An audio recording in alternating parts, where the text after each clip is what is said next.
Well, Kevin, thank you very much for taking the time to meet me today. It's much appreciated. For the benefit of our audience, this is Kevin Foster, who was the Minister of Immigration in the Home Office under the Home Secretary for a period of about 3 years. And he might be regarded as the father of the skilled worker scheme, which has played such a critical role in providing talent to Britain since Brexit was implemented in full.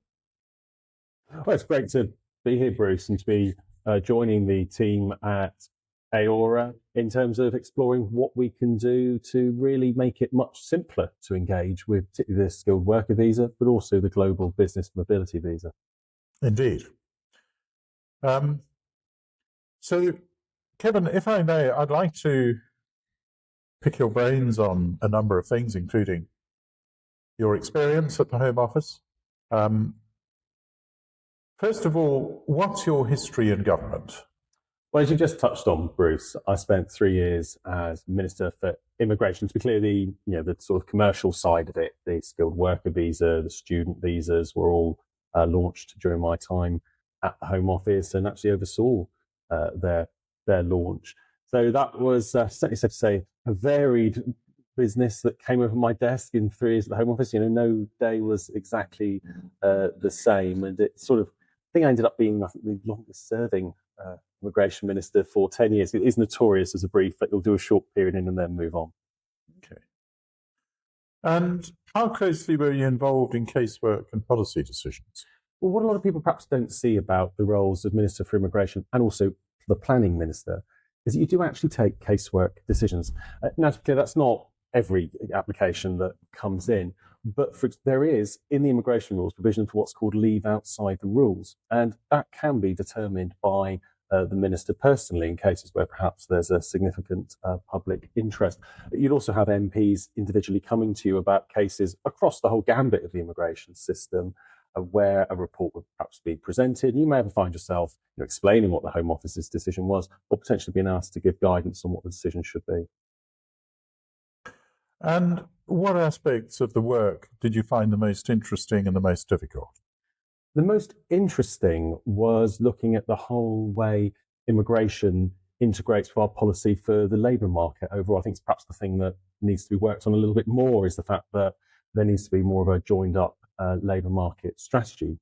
But for me, it was seeing just the variety that came on your desk. No one day was the same as the day before, and really getting into how the immigration system worked, both as people applied for it, as they came across the border, and then, of course, as they were here in the UK, compliance monitoring, including for sponsors, and also as people reapplied for status and then applied for ILR. So you just saw the whole gambit of it.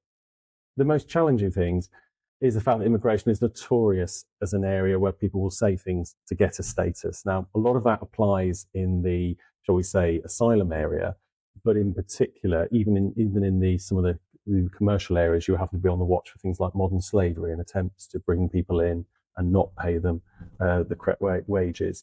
And perhaps the most difficult things other times would be some who might say, they felt particular ways about the migration system and what the rules should be, would then say something very different when a local business lobbied them for a new visa route. So, there is a real challenge and a depth in the role. And of course, that's without getting into some of the issues that come across your desk, such as forced marriage, which are, distressing in themselves. And any of us reading some of those files and seeing what's going on in individual cases, it can affect you. And did much citizenship work pass over your desk? Yes, we not only do we make some changes to citizenship rules, but in particular, there are certain cases where a minister has to sign off the decision to grant citizenship. They'll usually be where someone's had a particular criminal conviction in the distant past. There's some clear thresholds to this, but where they may have reformed their life and moved on, and therefore it will come to the minister as to whether it's still in the public interest to grant them citizenship in those circumstances.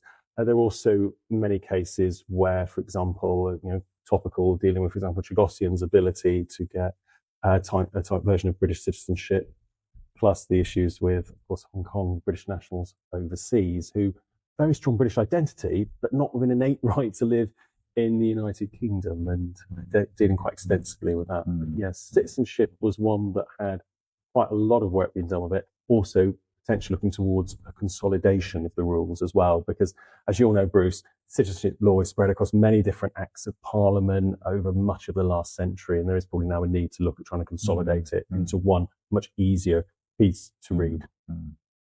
The files that came to you for where people needed, if you like, a discretionary decision, like because they had a criminal history in the distant past, would the caseworkers routinely pass those to you, or only selected cases? In terms of the minister's own decision, it would be where certain thresholds had been reached. There was a clear guidance to it. In theory, any case could be referred to the Minister for Immigration on behalf of the Secretary of State, because particularly around this is around leave outside the rules and immigration status is issued on behalf of the Secretary of State. Citizenship is slightly different. That's very much based on the law. You cannot discretionarily grant citizenship in the way you could leave outside the rules. But yeah, there'd be a framework for certain decisions coming up. But in other cases, it may be just an unusual circumstance where they would ask for ministerial guidance as to where you think the line should be drawn in a case like that. And did you handle deprivations as well? Yes, probably the area I can't really get into too much, because individual deprivation cases are often based on law enforcement information. But yes, a deprivation case would come to the minister to be signed off. We can all think of cases that have been in the media. We'll obviously appreciate why I can't get into individual cases, but yes, they would. But in general, were you the final authority on any case that came to you, or would you have to get a final sign-off from the Home Secretary? It would depend. It depends on the threshold. If it was a particularly sensitive case, then I might be asked for an opinion ahead of it going to the Home Secretary. So, for example, deprivation cases will be a common where the Minister for Immigration would go through it and give an opinion to the Home Secretary ahead of a final decision. And these were there was obviously a legal framework around that. So, our decisions were judicially reviewable. But yes, ultimately, once the decision was made in those contexts, that was the final decision. Okay. And I'm now thinking of the sort of work dynamics. How did you balance the work between the sort of the Home Secretary, senior civil servants, various committees? What are the sort of dynamics like in that environment? Which I imagine is very busy. Yeah, I think if you speak to anyone who's done the immigration brief, regardless of political party, either Labour or Conservative, it is a hugely demanding brief. You've got the pressure of day-to-day casework and events. I was the person who ended up in the media the day after there'd been a number of drownings in the Channel, and also just the events at airports and ports. You can't predict exactly what's going to happen each day in that brief. Then there's the more, shall we say, casework routine, MPs wanting to come and represent a constituent's case to you. There's then the policy side, so looking at what you want to do, particularly around legislation, and also the delivery of that policy, both in Parliament in terms of legislation and changing the law and engaging with that whole process, up to and including Acts of Parliament, and then also actually engaging with senior civil servants, ensuring that we're actually getting on and delivering things. So I, for example, had a weekly ministerial board on the implementation of the new border and immigration system, and we could be tracking everything from a new visa route, like skilled worker, to a computer modernisation programme. Because a lot of times if something's going to go wrong in the Home Office, or to really end up on the front pages, it may not actually be the big plan, the really big thing that everyone was focused on. It'll be that IT upgrade that was going to happen that suddenly means the e-gates at an airport aren't working, and we now have massive queues, and we have Heathrow understandably onto us as to why there's a big queue. It's that whole operational environment and having to be conscious that you can't just say, well, I plan to do this for today, and that's what I'm going to do. You had to respond to circumstances. How valuable would technology to automate applications for immigration and citizenship cases be? I think extremely. One, because it removes having to deal with, let's say, basic errors. So sometimes, applications might come in where someone's actually just typed the wrong passport number or got a basic detail wrong. So certainly being able to see automation being more used by applicants can remove basic errors and make it better for the Home Office, better for the applicant, of course, as well, that they're not going to correct something in an application coming through. The next part, I think, is how automation could make it easier to consider applicants. If you know that something's been done to a fairly set form that is showing how the rules are being met and clearly showing how the rules are being met, that can make quite a difference as well for those considering the case, and of course for the applicant as well. The ability to use an automated approach to both get some advice and then to complete the drafting of the form is they're going to think valuable. Although I think we always have to remember that at the end of the day, individuals do need to review the form before they submit it to be absolutely content that what they are sending into the Home Office is exactly what they want to send in. And what was your involvement in the design and the launch of the Skilled Worker Scheme? Well, the Skilled Worker Scheme was the main part of the new points-based system, probably alongside the student visa, the two ones that we knew would be used the most, and particularly with the end of free movement. A lot of companies and employers that hadn't engaged with the migration system before, i.e. because they just recruited EU or UK nationals or those with general permission to work in the UK, such as spouses of people who'd arrived in the UK. The change to that was going to be significant. And we started early on. The Migration Advisory Committee produced a report about what the general parameters of the visa should be. There was then a whole process of taking the chance to perhaps look at simplification options as well. Really asking ourselves, what are we asking for this information for? And also actually taking the chance to perhaps deal with any issues that have been identified in the old Tier 2, I think it was, that applied to the rest of the world before we made it the skilled worker visa that would apply to all nationalities. So for me, that was the process I went through, numerous submissions, also going through testing of the process. So I remember seeing, the wholly online application system for EU nationals was quite a departure, quite a novel thing to be doing, whilst ensuring we maintain security, because that had to be there, an absolute paramount. So yes, I remember going all the way through up until the moment when, after months of preparation, I did the letter to the Home Secretary saying, yes, I think having met with the team, we're ready to go. We're ready to launch this product. We wanted to get it out there before free movement ended. So, we didn't have that, double impact. So non-EU nationals could start applying for it. And then obviously EU nationals would need to apply to it as free movement ended. So yeah, it's quite a process, and it's quite a relief when, the first applications came in, it worked, the tech worked, and then came EU nationals able to use the online application system. Well done. Is there anything you would have done differently in hindsight? I think if we were looking at what we'd have done differently in hindsight, the tech works, process generally works, and we did some good simplification work, which saved taxpayers money as well, because complex immigration applications are also expensive to consider as well as to prepare. Where I think, if I was looking at it now, one would have been to set out clearly how, let's say, salary thresholds and things like that would change in future. We were a little bit knocked off that by the pandemic or what happened in the labour market after that. Those are the sorts of things that I would probably say we would look to do differently now. Also, we were concerned if there was a potential flood of applications because, with rules changing, you always have that concern that something you've missed. I think those are the sorts of things where, if I was looking at it now, we had a lot more applications when, for example, care workers came onto the visa, but not the innate visa itself. Just with regard to my question earlier about the value of technology, you've seen how AORA works. Where do you think this fits in?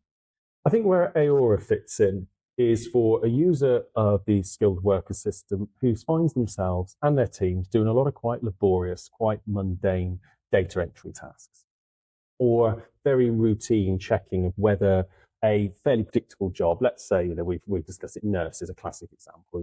You're a health and care company, you're employing a nurse, you've got to meet certain salary scales to do so, they've got to have certain qualifications, and you've got to provide the criminal record certification. So it's a process you probably know quite well, you understand it, the job clearly qualifies, and there's a pay rate you need to make. But there's quite a lot of quite laborious work to be done during that process, literally just entering stuff into the form.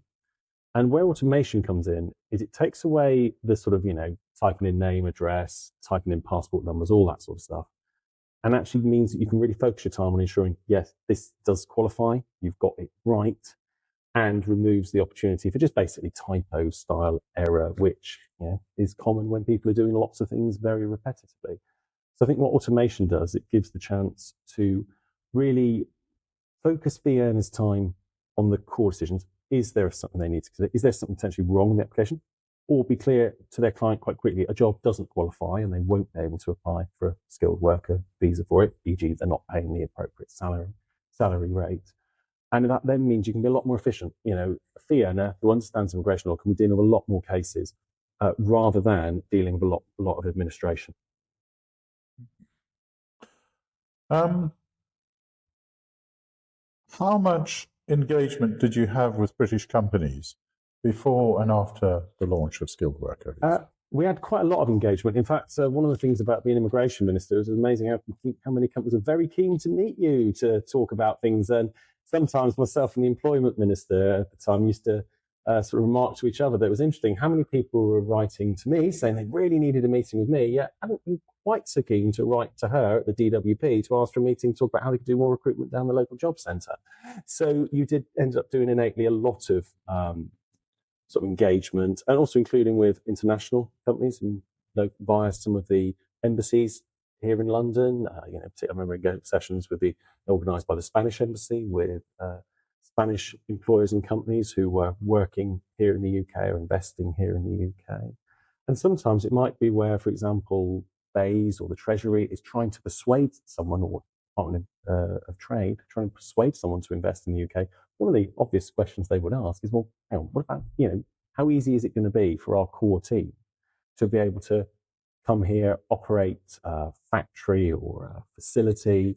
If we build it, how easy or otherwise is it going to be? And of course, then the Home Office, in terms of Ministry of Immigration, will be involved in either most of the time, just outlining what the provisions are. Although sometimes we'd also be involved in making clear that certain concessions we were not going to be up for, such as allowing people to recruit at rates that were clearly below the UK labour market rate, and that was to avoid basically people looking to undercut the market. How well do you think the skilled worker route has played out, looking back on the whole scheme for British businesses and overseas talent? I think looking back over it, it's certainly provided many looking to recruit talent on a global basis a relatively predictable way of applying for immigration status for their staff. You can understand the rules are there and to better work with it.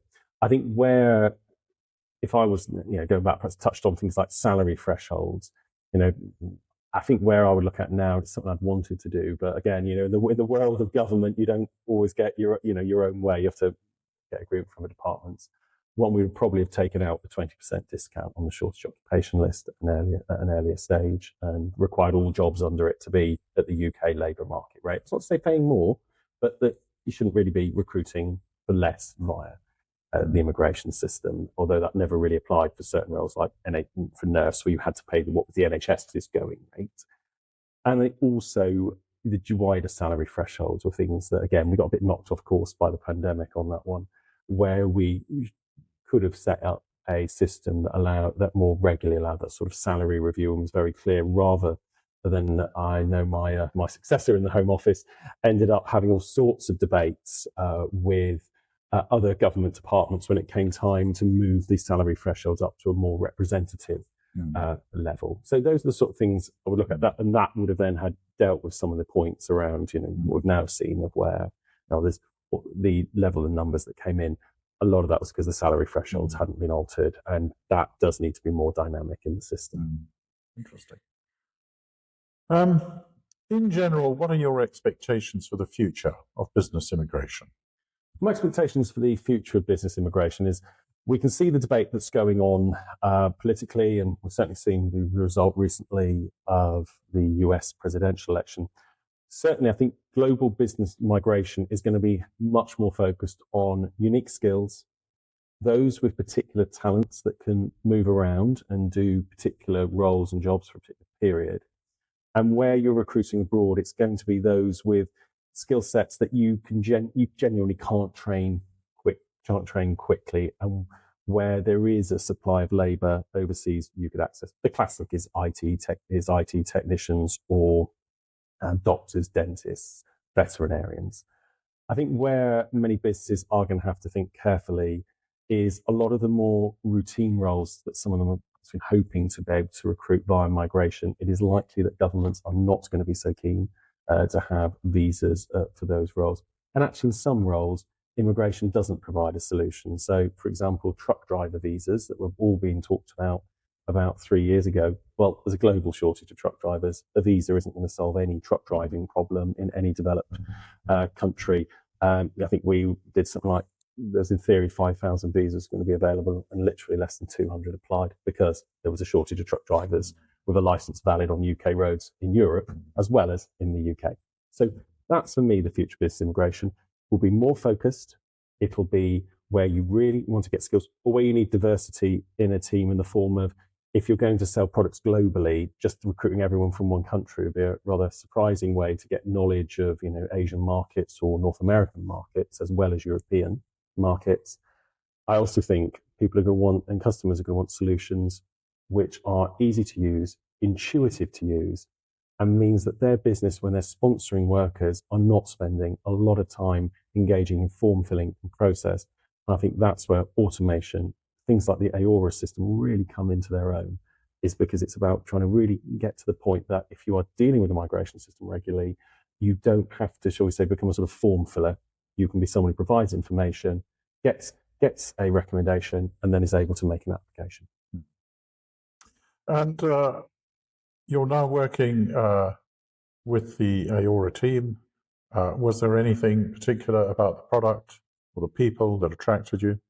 I think, well, let's start with the core product, because I think, Bruce, when we first talked about working with AORA, as I said, the core product's got to be good. It's got to be something that can handle all the nuances of immigration law and nationality as well. I know one of the ones that I've cheekily put up an example of someone's grandfather being born on the 1st of January 1920 in Dublin, because, of course, on the 1st of January 1920, Dublin was the UK, not Ireland. So again, it's tests like that sometimes people, rote learning law as it is today, don't quite get the nuance of when you have to go back through ancestry, particularly on the ancestry visa or on nationality. But what attracted me, the core product's good. It does what it says. It will give you solid advice on skilled worker and on nationality as well. And it can handle the nuances, and it can identify where a fee earner or where a more qualified individual is going to be needed to give that bit of extra advice. And they can focus their time on that. So I like the product's good. It's quick. I think in the time it takes to watch a little reel of 90 seconds, you can go from a questionnaire filled in by sponsor and the person being sponsored to a client care letter all ready to go with fees, recommendations, and any points that need to be highlighted. And within under 10 minutes, you can have the form filled out as well, ready for final review before clicking submit to the Home Office. It's a really good system. So that's the first thing. The system's good. What about the team? Well, Bruce, what I like is the experience that you and the team bring to this area, your understanding of what people are looking for who engage with the system as part of their business. They're not looking to spend lots of time at their laptop filling things in. They're looking to give their information once, get advice as to whether the job qualifies or not. That will include you wasting your time. You're not going to get an application, or ditto like with nationality. Sadly, you don't qualify. That's as important as a recommendation that you do, getting to that point quickly, saving time. And I like the way you're going to take some of the thinking you applied in other areas and take it forward. And it's a good team to be part of. I'm glad to be working with you. But at the core is there's a solid product we're putting forward. That has to be the absolute basis of all of this. Well, Kevin, those are kind words. Thank you very much for your time here. Thank you, Bruce. Good to talk.